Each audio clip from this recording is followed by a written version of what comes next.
So, for all our viewers out there, do you want to introduce yourself? So, your name, grade, if you're, I don't think you're in college yet, are you? No, No, okay. actually, yeah, I'm actually out of college age. Oh, really? I Okay. know, right? I know I look a lot younger. It's okay though. Yeah. So, like, name, grade, if you went to college, what major and what college, also what field you are pursuing or would like to pursue in the future, and a fun fact. Okay. Hi, Girl Genius Magazine. My name is Kristina Lachaga, the girl with the big pink heart. I'm a pop singer, songwriter, and let's see, I'm in the music field. I did not go to college, and I will be going to college in the future. And in the future, I'm interested in studying film and TV production. So that's what I love to do. I have behind the scenes interest in the music and entertainment industry as well. Um, and a fun fact about me, by the age of 13, I had traveled to 48 states in Canada for Crazy. 9 months. It was crazy, yeah. Do you want to talk a little bit more about like your music background? Because I saw some of the stuff you sent me. It seemed pretty cool. Absolutely. Okay. So I have been performing since I was 9 years old. Wow. Um, and actually before that, but that's when I started pursuing music professionally and taking singing lessons. So when I was 9 years old, I started doing musical theater. I Mm-hmm. was in a lot of shows at a regional theater called Bucks County Playhouse. Mm-hmm. And that's where I started. So my first musical was Annie. I was Duffy in that. And then when I was 11, I signed with a management in New York City, and I was with them from age 11 to 17, so Mm-hmm. 6 years. And while I was with them, I auditioned in New York. I went into the city like 2 to 4 times a week for auditions and classes and training. It was amazing. When I was 13 in seventh grade, I booked the national tour of the Broadway musical Gypsy, which is why I traveled to 48 God. states in Canada. Yes. So when I did that, I was homeschooled. There were about 6 or 7 kids that were in the tour, ranging from first grade to 10th grade. Mm-hmm. So we had a tutor, and it was an amazing experience being able to travel and perform and do everything I loved. And I am so honestly honored that I was able to have that experience. When I returned from the tour, I started pursuing um, becoming a pop singer, and I started writing my own songs. I was really inspired when I saw Demi Lovato in Camp Rock. So that was something I absolutely loved and wanted to pursue doing. Since then, I performed. I started when I got out of high school. I started doing an anti-bullying tour that visited 150 schools, elementary, middle, and high school across the country. Um, and that was absolutely amazing. I shared my Follow Your Heart's Dream message and my Sticks and Stones anti-bullying message, which was a personal message about an experience that I went through when I was in elementary school. And then after that, let's see, I've performed at the pre-parties to the One Direction and Shawn Mendes concerts, which was with iHeartRadio and Girls Life Magazine down in Mm-hmm. Baltimore, Maryland. I performed on CBS in the Novant Health Thanksgiving Day Parade down in Charlotte, North Carolina. And yeah, I absolutely love what I'm doing. So I'm excited to be here with all of you. Oh my God, that's so exciting. This is the first person I'm talking to who's in like a music career. I heard some girls who were like passionate about music, and we'll talk a little bit about that later. But you're the first person who I'm talking to who's actually pursuing that as a career, which is super amazing. And you don't see that a lot, so that's crazy. You kind of briefly touched on this already, but how did you first get into music, and how has your experience been? Okay, so I honestly have been exposed to music since I was like really like a child. Um, my mom loves to sing. She actually songwrites with me now too, so that's really cool. My dad was in a band and is currently in a band as well. But I think honestly, my love for music stemmed from just being in the car with my mom, and we would always have CDs on. We'd be traveling either from like Maryland to New York, or like from New Jersey to New York, and just always had music on in the car for hours at a time. And when I was 9, I got a postcard in the mail from to do this acting and dance and uh, modeling kind of experience that I did, and took classes with that, and that's kind of what it led to a competition in New York City that I did. So it was like about, I'd say like a 9 month experience, and then it led to a competition. So that's really kind of what catapulted me. And then I did musical theater, and everything kind of took off from there. Yeah, that's super awesome. So, are there any projects that you've worked on or that you want to work on in the future that really excite you? Yeah, so I'm currently writing and recording music, so which I have been doing, but I'm really starting to get some more stuff out there. So I'm really excited about that. I have some songs that we're currently working on. We're gonna be going to the studio to record some more stuff tomorrow, so I'm excited. And I'm just really excited to share my music with the world and share my voice and share my passion for everything that I do. So I love it. No, that's super awesome. It's like really obvious how you're so passionate about it, and I really like that. Um, so I know you talked a little bit about your anti-bullying thing that you did at like the high schools. So how do you hope to make an impact in your field through the causes that motivate you? Okay, so I'm known as the girl with the big pink heart. And so I love to be able to share things that are important to me and share things that I'm passionate about. So it's really amazing when I'm able to speak to girls and guys and inspire them to either pursue their passion or share experiences that I've been through that I've been able to overcome. Right.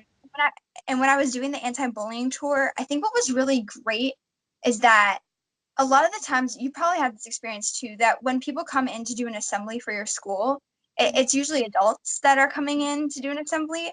But what was so exciting is we had it was me and then like we had like probably 5 artists at a time that were on this tour, and they Mhm. were all in their teens, and it was really exciting because it was very relatable to Yeah. share stories with everyone that were at the schools and in the audience.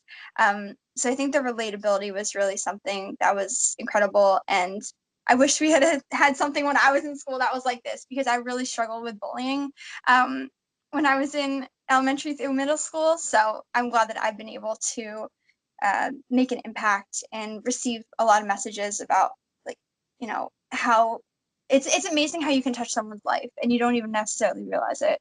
It's Yeah. really So you talked about being called the girl with the big pink heart. Do you want to talk about how you got that name? absolutely okay. So back in 2010, wow, that seems like such a long time ago now. I was at a Justin Bieber concert. It was his first world tour, and oh my gosh, I had a big pink heart poster. It's probably somewhere in our house right now. I don't know where. I should bring it out, show it sometime. um, so the whole concert, I'd held this big pink heart poster up. And then on the last song, it was Baby. And he said, who wants to be my baby? And he picked me. And he said, I picked you, the girl with the big heart. He didn't say pink heart, but he said the girl with the big heart. And so I didn't get to go on stage. I didn't get to meet him, but it was incredible to be like recognized from the audience. And that was really cool. And then on the way out from the concert, all the girls were like, "Oh my gosh, it's the girl with the big pink heart." So that's kind of where it came from, but it definitely fits my personality and everything that I do and my passion for everything. So it's a name that has stuck. Mhm. And also the anti-bullying tour. Is there anything that you would want to share or like spread a message about in this video? Absolutely. Okay. When I was doing the anti-bullying tour, the message that I really focused on, I focused on cyberbullying, and I also focused on a personal story that happened to me. So when I was in third grade, a group of girls actually, they had been bullying me for a long time, but then there was one incident where they actually threw rocks at me when we were out in the when we were out in the playground. And so I shared the message that like basically sticks and stones may break my bones, but words never hurt me. It's not true because words hurt just as much as rocks. So if you're being bullied online, which you see a lot of these days, and when I was a lot younger, um, there are some steps that you can take to be able to stop that. So basically, the first step is to take a screenshot of whatever the person is writing to you, commenting on your photos or whatever's happening. Take a screenshot. Second step is to tell someone, and definitely show that to a parent, a teacher, a coach, someone that you feel comfortable talking with, and so that they know what's going on in your life. And then the next thing is don't reply, because as soon as you reply, you are giving in to the bully. You're giving them attention. And that's something that you don't want to do, because that's what they're seeking. They really want your like validation, like, oh, I'm really getting to that person. And then the last thing is if it continues, you can you can block the person, you can report it, you can definitely report the comment, but the most important thing is to take a screenshot and not reply. Yeah, I definitely agree for both the bullying in person and cyberbullying. Like, find a trusted adult. That's super important. Your parents, a teacher, whoever that may be. But it's really important to bring these issues up and talk about them. And as well as cyberbullying, I feel like tech companies need to do more to, like, on their platforms to limit this bullying and stop this bullying. Like, I know Instagram, they had this feature where they could disable comments that were really negative. So I don't know if they still continued that, but stuff like that. But I would say just immediately block those people, like take the negativity out of your life. That's really important. I know, like, even because I see a lot of bullying even among like people I follow, and I've reported comments before, and they definitely are bullying, and like I feel like they don't do anything. They're like, oh, it's not enough. You know what I mean? Like, Yeah. I feel like if it hits that realm of it is bullying, that they should do something. So that is very smart. Hopefully some girls out there will definitely take that upon themselves and make a difference with that. Definitely. It's super important because social media is like all the rage right now. It's where everybody's communicating. There's a lot of young children on there. We need to definitely stop the bullying there. Yeah, so thank you for sharing your tips on that because we don't know what anybody's going through. So if this can help anybody out there, definitely take these tips and, reach out to somebody or reach out to one of us. We're here to help, here to listen. So that brings me to my next question. Is there a turning point in your life which you would say like changed your life for the better, made you like realize something? As far as with what I do for a career, I think that the turning points would be when I first did the IMTA competition, which was the competition I was mentioning when I was 9. That was a really big turning point for me, because it was kind of my entrance into what I knew I wanted to do for the rest of my life, I Yeah. would say. That's always had like a really special place in my heart. I think the second thing was when I booked the tour that when I was in Gypsy. Mm-hmm. I would say it when you're constantly auditioning in New York and you're constantly auditioning for different projects, and you're also surrounded by so many talented and amazing people. When you book something like that, it's definitely a lot of validation for what you're doing, and it was so incredible to be able to just like travel the country and do what you love. Because what I do with my music, I manage myself. I'm the one who's sending all the emails. I'm doing all of that. So I think once I started to take ownership of my career Mm-hmm. and take ownership of what I was doing, I think that was a major turning point to realize that you can definitely determine your own success, and you can make the opportunities that you want to see for yourself. You don't have to wait, and you don't have to be under someone else's like thumb. You have to be the one that is going out there and making those opportunities for yourself. So I think that was definitely something that every girl should know, that you should definitely take the initiative and reach out, and whatever you want to do, you definitely can make it happen. You just have to have a lot of determination and just go for it and take chances. Yeah, I definitely agree, and especially in tech, like Yeah. make the seat at the table. Like don't wait for somebody to call on you. Start taking the initiative. I think that's super important being a female in tech where we're super underrepresented in a minority. Yeah, so definitely take your advice in all fields, especially tech. Yeah. You have to. I think one of the things I learned, I was talking to my mom about this yesterday, actually, through taking dance lessons and being in New York and auditioning. I always realized you have to stand at the front of the room. You have to be in that first line. You have to, if there's an opportunity to ask a question. Yeah. Like, be the person that makes the effort. And I think that goes a long way. And also, like, even just like kind of going off of that, always send thank yous and just be very grateful for the opportunities that come about in your life. um I think those little things really can go a long way and can say a lot about you. So Yeah.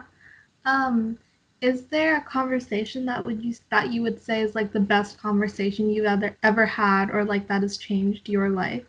when I was taking acting lessons in New York, I had a really amazing acting coach. His name is Lane Napper. Sorry, I gotta make the screen brighter. Okay, there.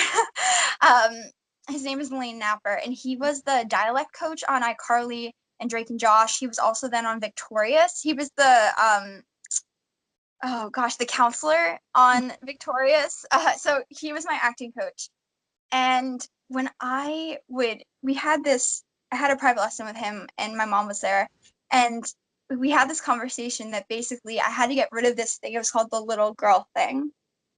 And what he described as the little girl thing was not necessarily like owning yourself. And honestly, this kind of shaped like my whole being, and it was really amazing to have this conversation. So basically, when you're presenting yourself and you're going into an audition, like really be very present. Hi, I'm Kristina Lachaga, and I'm a pop singer songwriter. Like own every word you're saying. Don't like look down, like, you know what I mean? When I noticed this when I was younger, when I would take pictures, I'd kind of be like this, like it's just like little, like kind of like this thing, you have to go like this. And I think that really like helped me build my confidence for someone to say, own yourself, don't, like be confident in who you are. And I think that goes a long way, like even when for girls that are going into any field, like own the room, own yourself, don't be afraid of what other people are thinking about you. You can't just be you, and that and by you showing that, everyone else is gonna be like, okay, that's good. So that conversation really changed my life. So thank you, Lane. Yeah, no, that's definitely great advice for everybody out there, because it's like if you are confident, you're projecting that confidence, you get more people to trust you, people respect you, and it's just overall great in any field or any career. So I know you're not in STEM specifically, but being in music, I'm sure is very hard. So are there any like struggles that you've been through, or any struggles that you've been through because of being a female in music? And I think most people would probably, it's kind of similar to a STEM field in the fact that a lot of the people that you are working with are males. It is definitely a male-dominated industry. Most of the people I work with who produce my music are men. They are guys. So I think definitely owning the room and owning your ideas and being confident in everything you do is definitely, it kind of transfers over to everything. And I think it would be amazing if there were a lot more girls in the music industry as far as even the production side. I mean, I think that'd be so cool. I think it kind of can relate to the STEM industry, to the STEM world. As far as tech, I do, what I love is I can actually like dabble in a little all different things. So all the videos I've edited are like for my YouTube, I edit all those. So I do love being able to dabble in STEM. Yeah, that's super great that you're like able to do multiple things. I've heard like lots of stories from other girls who talk about like when they are in STEM and they're interviewing and all that, they're really passionate about music and they can't share that, or they're not as inclined to share that. Do you feel that pressure, like not being able to share your like more nerdy side? Absolutely. I think that there is definitely a little bit of a like, ooh, what? Because Yeah. when I first started, I'm in Built by Girls, so you're in Built by Girls too, right? Yeah. Okay.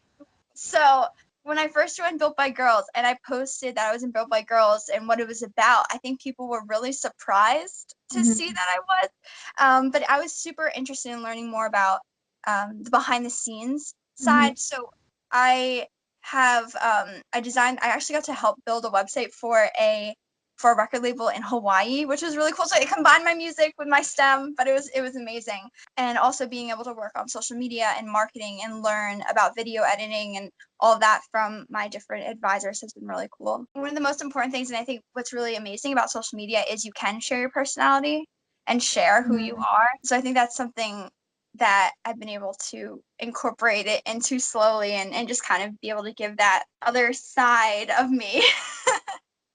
You don't have to, yeah, you don't have to hide it. Like I think to share what you're interested in is absolutely amazing. So Like tech touches every single industry, so that the fact that you're able to like combine your passion of music and tech and like do projects in that is super amazing. And for those of you out there who don't know what Built by Girls is, it's a community of women, usually in high school or college age, and it's for encouraging girls to go into STEM related fields or STEM. So you can just join. I think it's builtbygirls.com. They have a WAVE program which connects you with advisors in your area where you can talk to them. You meet up like once a month and you can learn more about STEM and, just find a community of girls to support you because in tech, believe it or not, it's really rare to find that community. So yeah, I'm glad that there's like a whole wave going on of girls being encouraged to go into STEM and, diversity being a priority for many companies. What is the most interesting thing about you that we wouldn't learn from your resume alone? I think one thing that I've started to kind of share with my fans is my love for learning languages and also my love for figure skating. Those are two things that have kind of re-entered my life in the past year, which has been really amazing. But aside from that, the fact that I do a lot of what I do independently, I think that's something that I don't necessarily advertise, but is the truth, is the reality of it. I think it's amazing what you can do as an independent artist. And I've definitely used that as an advantage to what I love to do. So I think I don't really advertise that, but that's definitely something that I don't know, a lot of pride in. I'm really proud of that I've been able to accomplish what I've done by literally picking up the phone and cold calling people and cold emailing and just saying, hey, this is what I love and what I love to do and how can we make this happen. So yeah, I think that's it. Do you want to talk about like what languages you have learned or are learning? Yeah, sure. Okay. So when I was in middle school through high school, I learned Spanish. My last name is Spanish from the Basque region of Spain. So I definitely took a really big interest in learning that. And that was something that I've absolutely loved. Last year during the Olympics, I started to learn a little Korean. Oh, wow. So besides the fact that BTS was just coming up and everyone was like BTS, I started to learn that when I was watching the Olympics. It was short-lived and I'd like to come back to it. But that was something I loved. Then I started to do a little French. But then I came across one of my favorite figure skaters is Yevgenia Medvedeva. And she's a Russian figure skater. She got silver at the Olympics. And when I was on social media watching the Olympics, I would always see these posts and they were all in Russian. And I started by using the C translation tool on Instagram, I would start to kind of figure out what words meant what. And then I just started to learn on my own. And now I actually study with a teacher through my phone. Technology. Hey. And it's something I really love. And I think it's incredible to learn languages, how you're able to connect with different people, and also how I can incorporate it into my music and into my career. So I definitely encourage people to learn different languages. I think it's invaluable. And you never know how you'll be able to use it in the future. And even just dabbling in a few just to kind of get the basics is really cool. Yeah, I'd love to learn Japanese too. So I want to actually go back to the ones I kind of stopped learning. And really strengthen my Spanish as well. I also took Spanish in high school. I am in high school right now. And recently, this year, I started taking ASL. So it's what? American Sign Language. So Really? yeah, so that's a super cool class. And my teacher is actually deaf. So learning from him is like an interesting experience because he's part of the community and he values that language so much because it's his own. So that's been a really amazing experience for me, and I've been able to go to like deaf events and other programs that they have and talk to them in sign language and kind of get a feel of what it's like to be not deaf but like be able to sign.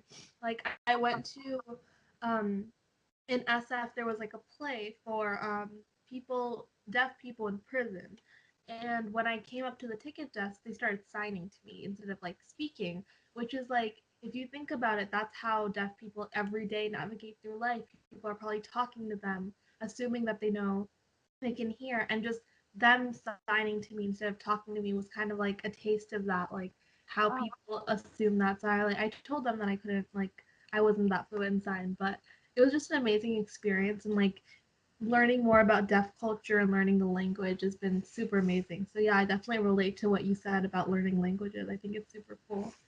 That's amazing. Oh my gosh. And going off of what you said, we went to my mom and I went to Canada. My grandma too. She's 96. My grandma's 96, and we all went up to Canada. First passport passport, because when she would go to Canada, she didn't need a passport, but now, and when we were up in Canada, I actually got to speak because we went to a figure skating event. We went to the Skate Canada International, so it's part of the Grand Prix series. It was really cool.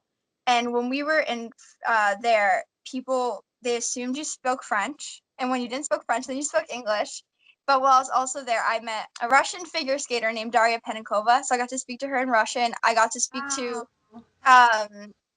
June Hwan-cha. I think it's actually the other way in Korean, but I got to say, I spoke to him. I said like one or two words in Korean, and I think I said something else. And we had an Uber, and he either spoke only French or Spanish, so I chose Spanish all in one day. Wow, that is crazy. It was crazy.